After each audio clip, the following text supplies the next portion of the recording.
আজ থেকে 100 বছর পর ক্যালেন্ডারের পাতায় যখন 2124 আমাদের প্রায় প্রত্যেকের দেহ তখন মাটির নিচে, অস্তিত্ব তখন রূপের জগতে। ইতিমধ্যে ফেলে যাওয়া আমাদের সেই সুন্দর বাড়িটা হয়তো পরবর্তী প্রজন্ম ভোগ করছে। পছন্দের কাপড়গুলো ব্যাকডেটেড হয়ে গেছে, শখের গাড়িটা হয়তো অন্য কেউ চালাচ্ছে, আর আমায় খুব কম জনের স্মরণে রেখেছে হয়তো কেউ ভাবেও না।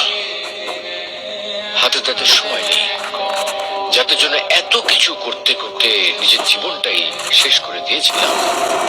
আচ্ছা আচ্ছা, বাস্তবতার এই জীবনে আপনি আপনার দাদাকে কতবার স্মরণ করেন? আপনার দাদির কথা আপনি কখনো কি আপনার মনে পড়ে?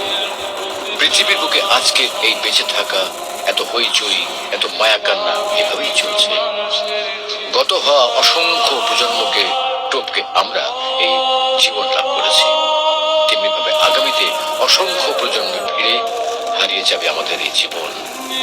কিন্তু খুব কম লোকই সময় পায় ফেলে যাওয়া জীবনটা একটু ফিরে দেখার। বাস্তবতা হচ্ছে এই জীবনটা আমাদের কল্পনার চেয়েও অনেক অনেক ছোট।